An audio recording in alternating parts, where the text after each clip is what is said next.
बाबा तेरी मुरली में सुख शांति का सार है, ज्ञान का अमृत है, जीवन का आधार है। ओम शांति। प्यारे रूहानी भाई बहनों, आज 11 मार्च 2026 की मधुर मुरली के मंथन में आपका बहुत बहुत स्वागत है। ओम शांति। याद की यात्रा में रेस करो तो पुण्य आत्मा बन जाएंगे। ये एक ऐसा महावाक्य है जो एकदम गहरी नींद में सोई हुई आत्मा को झकझोर कर जगा देता है। इस एक पंक्ति में शिव बाबा ने ब्रह्मांड जीवन का पूरा सार ही रख दिया है। ध्यान देने वाली बात यह है कि बाबा ने इस याद की यात्रा को एक रेस कहा है। साधारण दुनिया में जब हम रेस शब्द सुनते हैं तो सीधा लगता है कि पैरों से दौड़ना है, किसी दूसरे इंसान से आगे निकलना है। लेकिन बेहद के बाप जिस रेस की बात कर रहे हैं वो पूरी तरह से रूहानी है। ये शरीर की नहीं, बुद्धि की दौड़ है, परम धाम की ओर दौड़ने की रेस।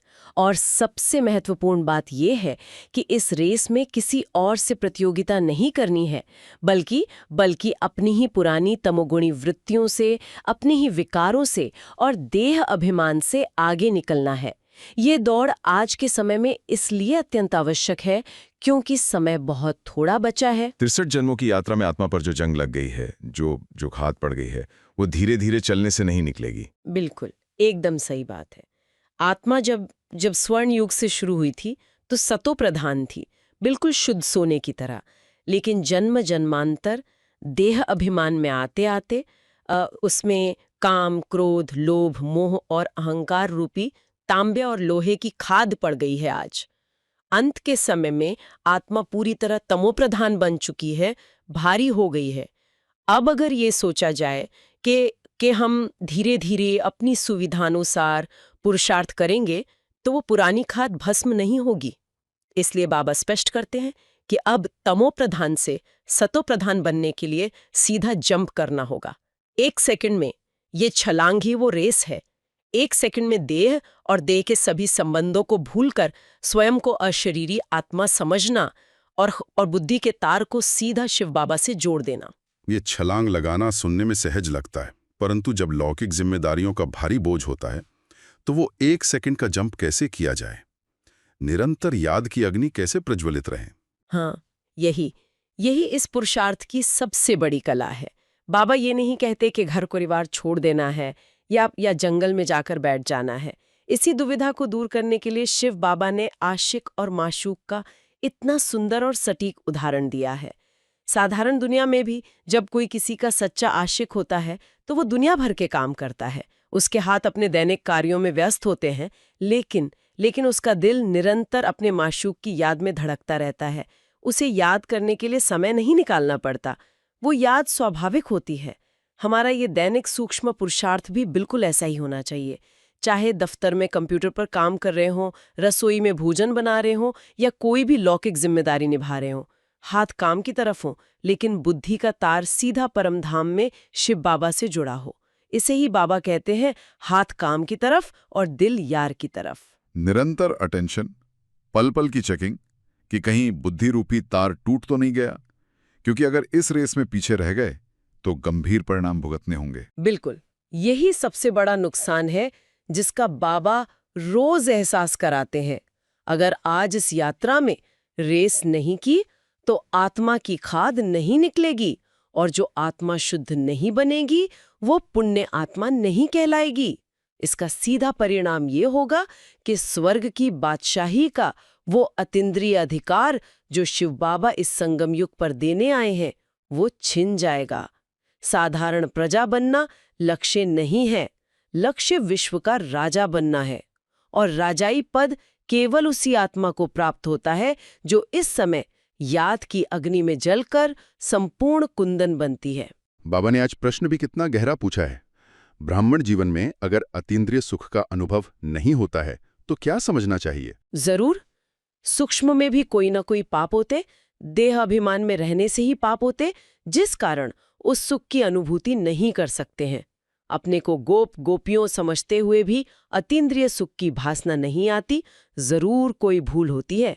इसलिए बाप को सच बतलाकर श्रीमत लेते रहो। अतीन्द्रिय सुख, वो सुख जो इन भौतिक इंद्रियों से परे है, जो सीधा आत्मा का निज स्वरूप है। बाहर से तो दिनचर्या बहुत सात्विक हो सकती है, लेकिन अंदर वो उड़ती कला, वो परमानंद क्यों महसूस नहीं होता? इस उत्तर में शिव बाबा ने ब्राह्मण जीवन की सबसे बड़ी और सबसे सूक्ष्म रुकावट का पर्दाफाश कर दिया है। जब ज्ञान में आते हैं तो खुद को गोप गोपी मान लेते हैं, अमृत वेला उठते हैं, ज्ञान सुनते हैं, सेवा भी करते हैं। बाहर से देखने में लगता है कि सीधे भगवान के बच्चे हैं, एकदम परफेक्ट ब्राह्मण हैं। लेकिन बाबा कहते हैं कि केवल ऊपरी तौर पर स्वयं को गोप गोपी मान लेना काफी नहीं है। अगर अंदर अतीन्द्रिय सुख की भासना नहीं आ रही है, अगर मन में खुशी के नगाड़े नहीं बज रहे हैं, तो इसका मतलब है कि अंदर कोई ना कोई सूक्ष्म बीमारी छिपी हुई है। वो बीमारी है गुप्त पाप, जो देह अभिमान की जड़ से पैदा होते हैं। सूक्ष्म पाप, जैसे किसी बर्तन में अंदर जहर लगा हो और बाहर से उसे कितना भी चमका दिया जाए, उसमें रखा ईश्वरी अमृत भी जहर बन जाता है। बहुत गहराई की बात है ये सोचते हैं कि कोई बड़ा पाप तो कर नहीं रहे, किसी की हत्या नहीं कर रहे, चोरी नहीं कर रहे, लेकिन ब्राह्मण जीवन में सूक्ष्म पाप क्या है? दफ्तर में किसी की तरक्की देखकर मन में हल्की सी ईर्ष्या आना, सेवा करते हुए ये अभिमान आ जाना कि मैंने ये बहुत अच्छा किया, मेरी वजह से ये काम हुआ, या किसी की बात पर क्रोध में आकर अपशब्द कह देना, या फिर छिपकर कोई पुरानी गंदी आदत को दोहराना। ये सूक्ष्म पाप अंदर ही अंदर सुख को ब्लॉक कर देते हैं। जैसे मोबाइल फोन में कोई बैकग्राउंड ऐप लगातार बैटरी चूसता रहता है और पता भी नहीं चलता, वैसे ही ये गुप्त पाप आत्मा की खुशी रूपी बैटरी को खत्म कर देते हैं, देह अभिमान के कारण। इन पापों को पहचान भी नहीं पाते। और सबसे गंभीर परिणाम तब होता है जब आत्मा अपनी भूल को छिपाने लगती है। इंसान सोचता है कि किसी ने नहीं देखा, तो क्या हुआ? हाँ, ये माया का सबसे बड़ा धोखा है। लौकिक मनुष्यों से भूल छिपा सकते हैं, लेकिन शिव बाबा तो दिलों का जानने वाला है, वो अंतर्यामी है। भूल छिपाने का सबसे भयंकर प्रभाव ये होता है कि वो पाप 100 गुना बढ़ जाता है। अंदर एक डर बैठ जाता है, एक भारी पछतावा पैदा हो जाता है, जो आत्मा को पत्थर की तरह भारी कर देता है। और भारी आत्मा कभी परमधाम तक उड़ नहीं सकती। योग में बैठने पर भी शिव बाबा की किरणें महसूस नहीं होती, क्योंकि आत्मा और बाबा के बीच उस छिपे हुए पाप की दीवार खड़ी हो जाती है। जब बाबा अपनी भूलों को छिपाने के खतरे के बारे में कहते हैं, तो महसूस होता है कि वो हमें कितना प्यारा करते हैं। सत्य है, ये बेहद के बाप का असीम प्यार और करुणा ही है जो पल पल सावधान करता है। शिव बाबा हमारा सुप्रीम सर्जन है। अगर कोई मरीज शारीरिक सर्जन के पास जाए और अपनी बीमारी ही छिपा ले, ये ना बताए कि दर्द कहाँ हो रहा है, तो क्या सर्जन इलाज कर पाएगा? वो तो मर जाएगा। इसी तरह बाबा कहते हैं कि बाप को सच बतलाकर श्रीमत लेते रहो, बिना डरे, बिना संकोच के। बाबा के सामने हृदय साफ कर देना ही सबसे बड़ी युक्ति है। रोजमर्रा के जीवन में अपनी सूक्ष्म देह अभिमान की भूलों को पकड़ना सीखना होगा। बाबा ने आज एक बहुत ही गहरी कहावत का जिक्र किया है, कख का चोर सो लख का चोर। कख यानी एक दिन का। अगर बाबा से कोई छोटी सी भी बात छिपाते हैं, कोई सूक्ष्म विकार छिपाते हैं, तो रूहानी मार्ग में वो लाखों की चोरी के समान अपराध बन जाता है। बिल्कुल। और क्योंकि उस परम सत्य से झूठ बोल रहे हैं, दुनिया को धोखा दे सकते हैं, लेकिन भगवान के दरबार में एक पैसे की चोरी और लाखों की चोरी, दोनों का खाता समान रूप से खराब होता है। बाबा कहते हैं कि अगर एक बार झूठ बोला, सच नहीं बताया, तो रजिस्टर खराब हो जाता है। ये रजिस्टर कोई कागज की किताब नहीं है, यह आत्मा का ईश्वरीय खाता है। पूरा भविष्य, अगले जन्मों की तकदीर इसी रजिस्टर पर निर्भर करती है। जब खाता खराब होता है तो तकदीर में दाग लग जाता है, और एक बार जो दाग लग गया उसे मिटाना बहुत मुश्किल होता है। इस ईश्वरीय खाते को साफ रखने के लिए उस परम सत्य के वास्तविक स्वरूप को गहराई से समझना होगा। इसीलिए शिव बाबा ने आज अपने नाम का रहस्य भी खोला है। जी, बाबा समझाते हैं कि उनका केवल एक ही नाम है, शिव। शिव का अर्थ ही है कल्याणकारी। लेकिन भक्ति मार्ग में मनुष्यों ने प्यार से और कभी-कभी अज्ञानतावश उनके ढेरों नाम रख दिए। किसी ने सोमनाथ कहा, किसी ने रामेश्वरम कहा, किसी ने अमरनाथ कह दिया। मनुष्यों ने अलग अलग स्थानों पर हुए चमत्कारों या घटनाओं के आधार पर नाम रख दिए। और तो और, शंकर जी के साथ मिला के शिव शंकर भी कह दिया, जबकि शिव निराकार है और शंकर सूक्ष्म आकारी देवता है। बाबा समझाते हैं कि असली नाम हमेशा एक ही होता है। जैसे गंगा को जमुना नहीं कह सकते। बहुत सारे नामों से भक्ति मार्ग में भारी उलझन पैदा हो गई है, बुद्धि पूरी तरह भटक गई है। आत्मा भ्रिकुटी के बीच चमकता हुआ एक सूक्ष्म सितारा है। इन भौतिक आंखों से आत्मा को नहीं देखा जा सकता, और जैसे आत्मा एक सितारा है, वैसे ही परमात्मा भी एक सितारा है। यही वो ज्ञान है जो भक्ति मार्ग में पूरी तरह से लुप्त हो गया था। आत्मा और परमात्मा दोनों का स्वरूप बिल्कुल एक जैसा है। एक सूक्ष्म ज्योति बिंदु, एक चमकता हुआ सितारा, दोनों ही भ्रिकुटी के बीच चमकते हैं, बस गुणों और शक्तियों में अंतर है। आत्मा जन्म मरण के चक्र में आती है, उसके अंदर खाद पड़ जाती है, लेकिन शिव बाबा वह परम सितारा है जो कभी जन्म मरण के चक्र में नहीं आता। वह ज्ञान का सागर है, पवित्रता का सागर है, उसकी ज्योति कभी कम नहीं होती, इसीलिए वो पावन बना सकता है। जब स्वयं को सितारा समझकर उस परम सितारे को याद करते हैं तो अंदर की खाद भस्म होने लगती है। बाबा ने आज भक्ति मार्ग के साक्षात्कारों और ज्ञान मार्ग की सच्ची याद का बहुत स्पष्ट भेद भी समझाया है।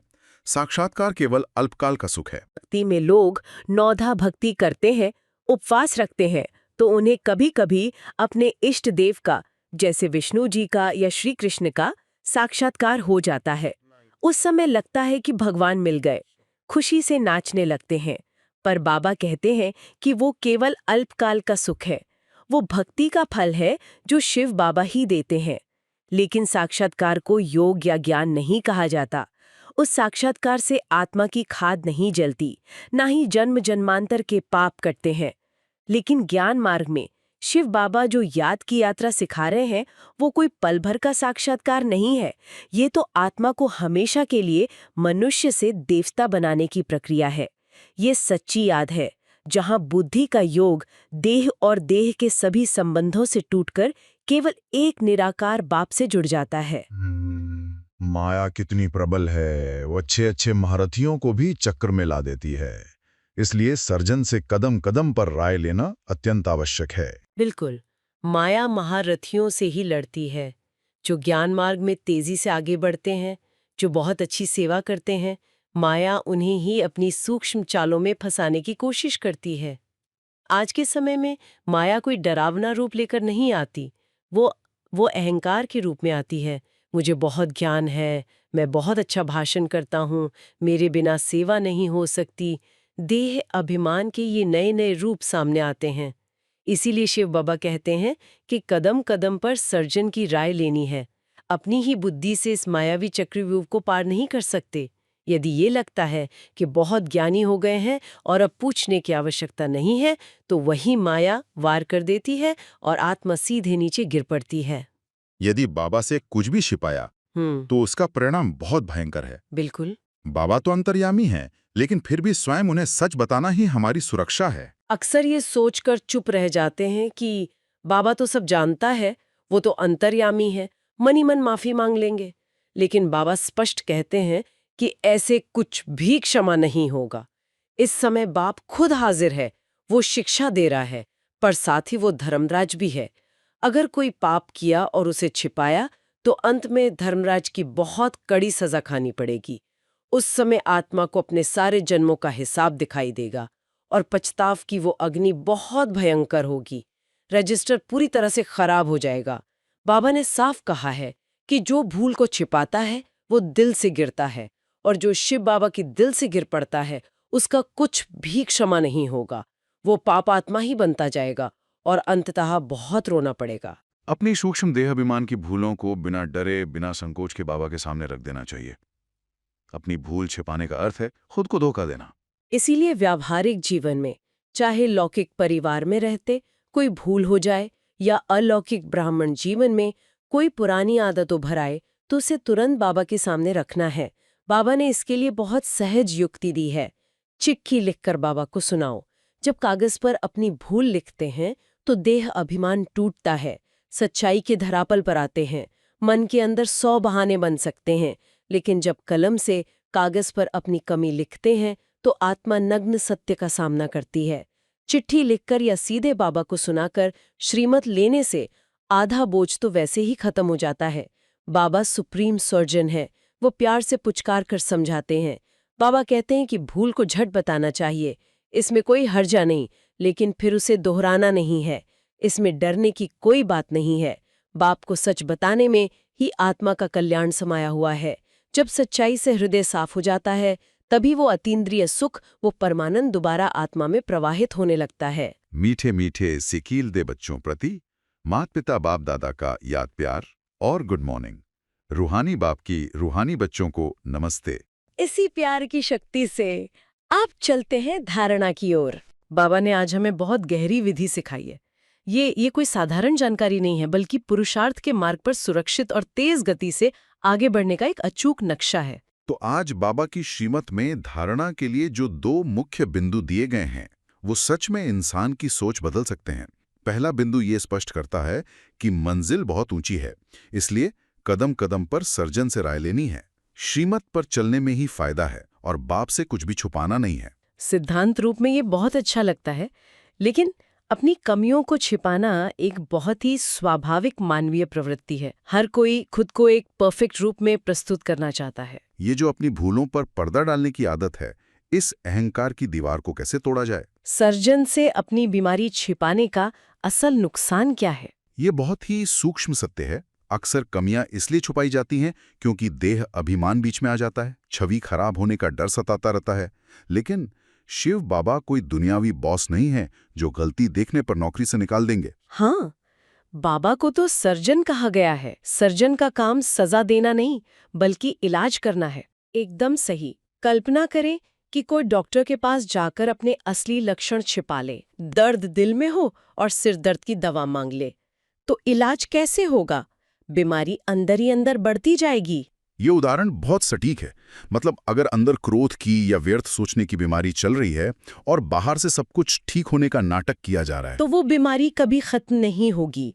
जब छोटी छोटी भूलें सर्जन रूपी बाबा से छिपा ली जाती हैं, तो बाबा की श्रीमत रूपी दवा का असर नहीं हो पाता। क्योंकि मंजिल बहुत ऊंची है। देवता बनने का सफर, देवता अर्थात जिसके अंदर कोई खोट ना हो। और जब बाबा कहते हैं कि कदम कदम पर राय लेनी है, तो इसका अर्थ है पूर्ण पारदर्शिता। हर कर्म से पहले और बाद में अपनी चेकिंग करना। जो आत्माएं कुछ छिपाती नहीं है, वो अंदर से बहुत हल्की महसूस करती हैं। भारीपन हमेशा छुपाव के कारण ही होता है। और इसी हल्केपन का सीधा संबंध धारणा के दूसरे बिंदु से है। देह और देहधारियों से बुद्धि का योग हटाकर एक बाप से लगाना है। कर्म करते हुए एक बाप की याद, अर्थात कर्म योग का पुरुषार्थ। सुनने में ये कर्म योग बहुत प्रभावशाली लगता है, लेकिन इसे जमीनी हकीकत पर रखकर देखते हैं। वही तो, मान लीजिए सोमवार की सुबह रसोई में नाश्ता बन रहा है, बच्चे स्कूल के लिए लेट हो रहे हैं, ट्रैफिक का तनाव है और ऑफिस पहुंचने से पहले बॉस के ईमेल आ चुके हैं। ऐसे शोर शराबे और दबाव के बीच बुद्धि को देहधारियों से हटाकर एक बाप में लगाने का अभ्यास वास्तव में कैसे किया जाए? चुनौती का मूल कारण ये है कि कर्म और योग को 2 अलग-अलग चीजें मान लिया जाता है। ऐसा लगता है कि योग केवल तब होता है जब आंख बंद करके शांति से बैठते हैं। लेकिन बाबा जिस कर्म योग की बात कर रहे हैं, वो कर्म को रोकने के लिए नहीं, बल्कि चेतना को बदलने के लिए है। बुद्धि को एक नाव के रूप में देखें। नाव संसार के सागर में तो रहेगी, लेकिन इसका लंगर कहाँ डाला है, ये महत्वपूर्ण है। अगर उस व्यस्त समय में बुद्धि में केवल ये चले कि बॉस क्या सोचेगा, तो बुद्धि देहधारियों में फंस गई। लेकिन कर्म करते हुए अगर ये स्मृति रहे कि मैं आत्मा एक ट्रस्टी हूँ, बाबा ने मुझे निमित्त बनाया है, तो नजरिया ही बदल जाता है। यानी अगर रसोई में खाना बन रहा है और स्मृति ये है कि मैं शिव बाबा की याद में ये भोजन तैयार कर रहा हूँ, और ऑफिस में सामने वाला कोई विरोधी नहीं बल्कि एक चमकती आत्मा है, यही सबसे गहरी विधि है। इसी निरंतरता से ही आत्मा देवता बनती है। देवताओं की बुद्धि सर्वथा शुद्ध और एक रस होती है। उसमें कोई हलचल या किसी देहधारी के प्रति अशुद्ध आकर्षण नहीं होता। जब बुद्धि एक शिव बाबा से जुड़ जाती है तो परमधाम की सर्वोच्च ऊर्जा प्रवाहित होने लगती है। कर्म श्रेष्ठ हो जाता है क्योंकि उसमें केवल ईश्वरीय सेवा का भाव रहता है। और जब बुद्धि देहधारियों में फंसी रहती है तो टकराव होता है, उम्मीदें होती हैं और फिर निराशा जन्म लेती है। यही टकराव ही तो रोजमर्रा के मूड को खराब करता है। इसी बात को आज के वरदान में बहुत शक्तिशाली तरीके से संबोधित किया गया है। सदा एक रस संपन्न मूड में रहने वाले पुरुषार्थी सो प्रालब्धि स्वरूप भव। बहुत ही गहरा वरदान है। ये सिर्फ वरदान नहीं, ये बाबा की दी हुई जिम्मेदारी है। ये इस बात का गहरा इशारा है कि वर्तमान स्वरूप को पहचानना है। बाबा की श्रीमत में मूड शब्द पर विशेष ध्यान देने की आवश्यकता है। आज बाबा ने कहा है कि बाप दादा सूक्ष्म वतन से बच्चों के बदलते हुए मूड्स को देखते हैं। यहाँ थोड़ा रुककर इस सूक्ष्म वतन और मूड के विज्ञान को समझते हैं। सूक्ष्म वतन एक तरह से आध्यात्मिक दुनिया का अल्टीमेट कंट्रोल टावर है। वहां से बाबा शारीरिक गतिविधियों को नहीं बल्कि मन के रडार पर नजर रखे हुए हैं कि भावनाओं का ग्राफ कैसा चल रहा है। हाँ, और ये ग्राफ रोज कितना ऊपर नीचे होता है। कभी आश्चर्य का मूड, कभी प्रश्नवाचक चिन्ह, कभी कंफ्यूजन, कभी बहुत अधिक टेंशन और कभी-कभी अटेंशन का झूला। ये पेंडुलम की तरह लगातार हिलता है। सुबह अमृत वेला बहुत अच्छा बीता तो मूड एकदम शांति और उमंग का होता है, और फिर अचानक काम पर किसी ने कोई ताना मार दिया तो कुछ ही सेकंड में वो शांति गायब। टेंशन शुरू हो जाती है कि इसने ऐसा क्यों कहा। बाबा इसी झूले से बाहर निकालना चाहते हैं। इसके लिए संगम युग के अर्थ को समझना होगा। ये केवल कंस्ट्रक्शन जोन नहीं है जहां हर समय हथौड़े चल रहे हैं। ये केवल पुरुषार्थ का युग नहीं है, प्रालब्ध का यानी रिवॉर्ड का भी युग है। अगर कोई सुंदर महल बनवाए और पूरा जीवन उसकी मरम्मत में निकाल दे तो आनंद कब लेगा। अगर पूरा समय सिर्फ मूड ठीक करने में निकाल दिया तो प्रालब्धि स्वरूप का अनुभव कब करेंगे। जो बाप के गुण हैं वही बच्चों के होने चाहिए। शिव बाबा का मूड कभी नहीं बदलता। बाप समान बनने का अर्थ ही है उस एक रस और संपन्न मूड में टिक जाना। यानी जब कोई मुश्किल परिस्थिति आए, मान लीजिए ऑफिस में विवाद हो गया, तुरंत अपनी भावनाओं की सूक्ष्म चेकिंग करनी है। जैसे ही आभास हो कि मूड खराब हो रहा है, तुरंत उस संकल्प को रोकना है। खुद को याद दिलाना है कि मैं प्रालब्धि स्वरूप आत्मा हूँ, ज्ञान और शक्तियों का खजाना है। एक खाली बर्तन ही शोर मचाता है, भरा हुआ बर्तन शांत रहता है। यही भरपूर होने का अनुभव है। जब आत्मा अंदर से तृप्त होती है तो बाहर की परिस्थिति हिला नहीं सकती। आज के स्लोगन में इसे बहुत सुंदरता से पिरोया गया है। बाप दादा के हाथ में बुद्धि रूपी हाथ हो तो परीक्षाओं रूपी सागर में हिलेंगे नहीं। और अव्यक्त इशारे भी इसी नींव को पक्का करते हैं। इशारे में है निश्चय के फाउंडेशन को मजबूत कर निर्भय रहना है। हर कदम श्रीमत पर एक्यूरेट चलना ही फेथफुल की निशानी है। एक्यूरेट मूर्ति बनने के लिए हैमर खाना पड़ता है। साथ ही आज मीठी दादी गुलजार जी का पुण्य स्मृति दिवस भी है। ये बुद्धि रूपी हाथ सौंपने और हथौड़ा खाने वाली बात बहुत गहरी है। बुद्धि ही वो पतवार है जिससे जीवन रूपी नाव चल रही है। पतवार शिव बाबा के हाथ में सौंप देने का मतलब है संपूर्ण समर्पण। और हथौड़े की बात करें, असल जिंदगी में हथौड़ा खाना बहुत दर्दनाक होता है। बिल्कुल। जब कोई गलती बताता है या अनुशासन थोपा जाता है तो अहंकार को गहरी चोट लगती है। मुस्कुराते हुए इस अनुशासन को कैसे स्वीकार किया जाए। उद करता है वो टूट जाता है। जो स्वीकार कर लेता है, भीतर छिपी देवता की मूर्ति प्रकट हो जाती है।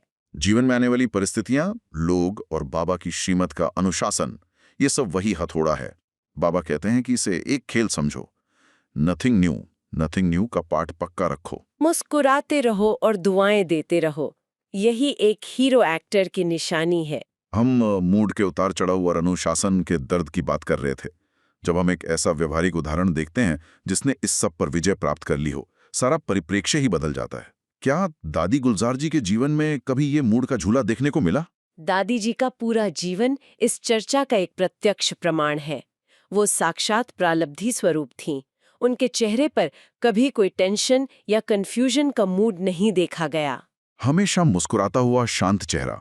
परीक्षाओं का सागर कितना भी विशाल रहा हो, उनकी बुद्धि रूपी पतवार हमेशा शिव बाबा के हाथ में रही। उनका हर कदम श्रीमत पर इतना एक्यूरेट था कि बाप दादा ने स्वयं उन्हें दिल तख्त पर बिठाया। उन्होंने न केवल दुआएं कमाई बल्कि हर परिस्थिति में सबको दुआएं दी। उनकी दृष्टि मात्र से अनेक समस्याओं का समाधान हो जाता था। वो सच में एक एक्यूरेट मूर्ति थी जिन्होंने हर हथौड़े को दुआओं में बदल दिया। सच्ची श्रद्धांजलि केवल उन्हें याद करना नहीं है, सच्ची श्रद्धांजलि है उनके पदचिन्हों पर चलना। जैसे उन्होंने हर परिस्थिति में नथिंग न्यू का पाठ पक्का रखा, स्वयं को एक हीरो एक्टर के रूप में प्रस्तुत किया। अपनी स्थिति को इतना एकरस बनाना है कि हर आत्मा को वही स्नेह और शांति की अनुभूति हो। बिल्कुल। तो आज बाबा ने हमें भूलें छिपाने से होने वाले नुकसान की स्मृति दिलाई और अंत में सदा एकरस मूड में रहने वाले प्रालब्धि स्वरूप भव का वरदान देकर शक्तिशाली बनाया। ये स्पष्ट हो गया कि कर्मयोग का सच्चा अभ्यास ही दिन भर की उलझनों के बीच शांत रख सकता है। यदि आज सच में बुद्धि रूपी नाव शिव बाबा के हाथों में सौंप दी है, तो ज्ञान का ये मंथन अब धारणा के रूप में हमारे भीतर गहराई तक समा जाए। आइए बाहरी दुनिया के सारे शोर को भूलकर पूरी तरह से अंतर्मुखी हो जाते हैं। मैं आत्मा भ्रिकुटी के बीच चमकता हुआ एक दिव्य सितारा हूं। मेरा पूरा ध्यान इस देह और देह की उलझनों से पूरी तरह से हट चुका है। मैं बहुत हल्की, शांत और स्वतंत्र आत्मा हूं। मेरी बुद्धि का तार सीधे परम धाम में शिव बाबा से जुड़ गया है। बाबा की किरणें मुझ पर लगातार पड़ रही हैं। ये दिव्य और पवित्र किरणें मेरी बुद्धि को एकदम शुद्ध और एक रस बना रही हैं। मैं प्रालब्धि स्वरूप हूं। मुझ में कोई कंफ्यूजन नहीं, कोई टेंशन नहीं। मैं बाप समान संपन्न और भरपूर आत्मा हूं। दादी जी के समान सदा मुस्कुराती हुई एक हीरो एक्टर हूं। परम शांति मेरे कण-कण में समा रही है। मैं एक रस हूं, मैं एक रस हूं। आइए बाबा के सामने संकल्प लें। मैं दादी जी के समान हर कदम एक्यूरेट चलने वाली सदा एक रस प्रलब्धि स्वरूप आत्मा हूं। कमेंट में लिखें एक रस स्थिति। ओम शांति। ओम शांति। बाबा तेरी मुरली में सुख शांति का सार है, ज्ञान का अमृत है, जीवन का आधार है। बाबा की बोलों से सच्ची राहत मिलती